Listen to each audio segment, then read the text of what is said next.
Hello, আজকে তোমাদের সামনে আমি নিয়ে চলে এসেছি বিয়েবাড়ির ছোট্ট একটা ব্লগ। হ্যাঁ, ছোট্ট কারণ বেশি কিছু শ্যুট করতে পারিনি, সকাল থেকে অফিস ছিল, এসে মাকে রেডি করিয়ে নিজে রেডি হওয়া। এই যে যার বিয়ে, ওকে আমি একটা অন্য নামেই ডাকি, কিন্তু আজকে এখানে আমি বলবো নেহা, কারণ ও ভিডিওটা দেখে, আমার ইউটিউবে ভিডিওগুলো ও দেখে, তাই জন্য ওর ডাক নামটা বললে হয়তো রেগে যেতে পারে। তো যাই হোক, ওটা আদরের নাম। আর এখানে দেখো আমি সেজেছি, আমার শ্বাসটা এরকম। আমি তো খুব বেশি মানে ভালো অত করতে পারি না, যেটুকু নিজেকে গুছাতে পারি সেটুকুই।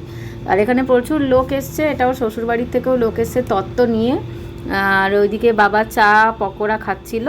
আচ্ছা, তো ওই যে অনেকগুলো তত্ত্ব এনেছে, সেগুলো পাশের ঘরে রাখতে যাচ্ছে। এইখানে কিন্তু আমাকে তোমরা আগেও দেখেছো বিট্টুদার বিয়েতে। সবার মানে রিকোয়েস্ট, মানে আবদারই বলতে পারো, তাই জন্যে ওরা আবার আজকে মালা বদল করছে, না এগুলো তো আগেই হয়ে গেছে।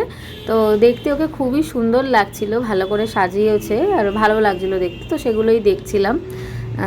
একটা মেয়ের জানো তো এই বিয়েটা নিয়ে অনেক রকম স্বপ্ন থাকে, যে কীরকম সাজবে, কীরকম ডেকোরেশন হবে।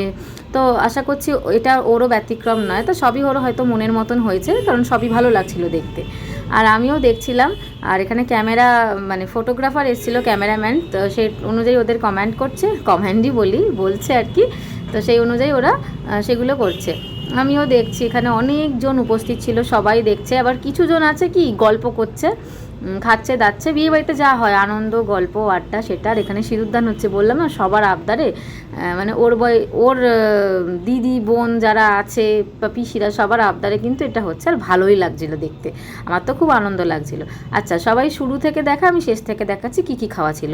আইসক্রিম, হাজমোলা, রসগোল্লা, চাটনি, পাঁপড়। এখানে হলো চিকেন কষা, ফ্রাইড রাইস, ডিমের ডেভিল, চানা মশলা, কড়াইশুঁটির কচুরি আর স্যালাড। খুবই ভালো হয়েছিল রান্নাবান্না, খুবই এনজয় করেছি, খেয়েছি দিয়েছি। শুধু নাচাটা বাকি ছিল, নাচাটা বাড়ি এসে নেচেছি।